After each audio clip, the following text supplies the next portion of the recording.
મહારાષ્ટ્રની જેમ હવે સુરત શહેરમાં પણ ગણેશોત્સવની ઉજવણી ધામધૂમથી અને ભવ્ય રીતે કરવામાં આવી રહી છે.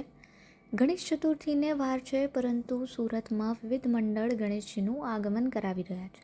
અને તમને જાણીને ચોક્કસથી નવાઈ લાગશે કે ગણેશજીના આગમનને લઈને મંડળો 10થી 15 લાખ રૂપિયાનો ખર્ચો કરી રહ્યા છે. ગણેશ પંડાલ પર 10 દિવસનો ખર્ચો જેટલો નથી હોતો, તેટલો ખર્ચ વિવિધ મંડળો ગણેશ આગમન પર જ કરી દેતા હોય છે. સુરતમાં છેલ્લા 5થી 6 વર્ષથી આયોજકો ગણેશ વિસર્જનની જેમ જ ગણેશજીની મૂર્તિની પધરામણી માટે આગમન યાત્રા પણ ભપકાદાર કરી રહ્યા છે.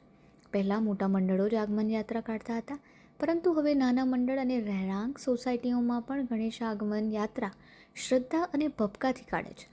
એટલું જ નહીં, અગાઉ વડીલો પંડાલનું સંચાલન કરતા હતા, પરંતુ હવે તેમનું સ્થાન યુવાઓ લઈ લીધું છે. મારું નામ પૂજન પટેલ છે. આ ગણપતિ બાપાનું આગમન અને ગણપતિ બાપાના ઉત્સવ આપણા માટે ખાસ હોય છે. જેવો બોમ્બેમાં ઉજવવામાં આવે છે, સુરતવાસીઓમાં પણ હવે એક ક્રેઝ વધ્યો છે. એના માટે અમે અમારા ગણપતિ બાપાના આગમનને ખાસ બનાવવા માટે ડીજે સેટઅપમાં ટુમોરોલેન્ડની થીમ કરી હતી.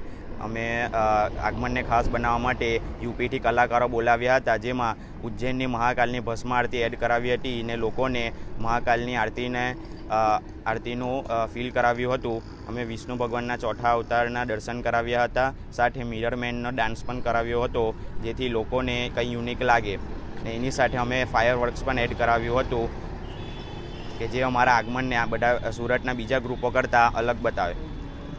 જાહેર રસ્તા પર વિવિધ મંડળો દ્વારા જ્યારે ગણેશજીનું ભવ્ય રીતે આગમન થતું હોય છે, ત્યારે ભારે જનમેદની આ આકર્ષક શ્રીજી આગમનને જોવા માટે ઉમટી પડે છે, જેને જોતાં લાગે છે કે સુરત શહેરમાં ગણેશ આગમનનો ક્રેઝ વધી રહ્યો છે. મંડળ ગણેશજીની મૂર્તિની સાથે સાથે આગમનની થીમ અને અન્ય થીમ પણ કંઈક હાટકે કરે છે, જેથી લોકોના માનસપટ પર તેમના મંડળનું નામ અંકિત થઈ જાય.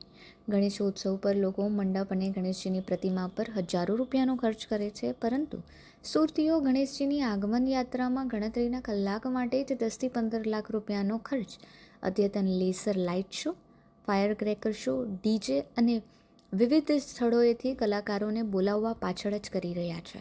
મારું નામ પટેલ ઓમ છે. અમારું ગ્રુપનું નામ આરાધ્ય રાજ છે. પાલ ગેલેક્સી સર્કલ પાસે અમે ગણપતિ દાદાનું આગમન કરીએ છીએ. છેલ્લા 2 વર્ષથી અમે ગણપતિ બાપાનું આગમન કરીએ છીએ. આ વર્ષે સુરતના લોકોમાં ગણેશ આગમનને લઈને ખૂબ જ ઉત્સાહ અને આનંદ જોવા મળે છે. તેથી આ વર્ષે દરેક સુરતના મંડળો દ્વારા તેનો વધુમાં વધુ પ્રયાસ કરવામાં આવે છે. સારી રીતે થાય તે રીતે અમે પણ પ્રયાસ કર્યો છે. અમારા ગ્રુપમાં 25થી અંડરની એજના યંગસ્ટરો જોડાયા છે. 30 જેટલા લોકો છે.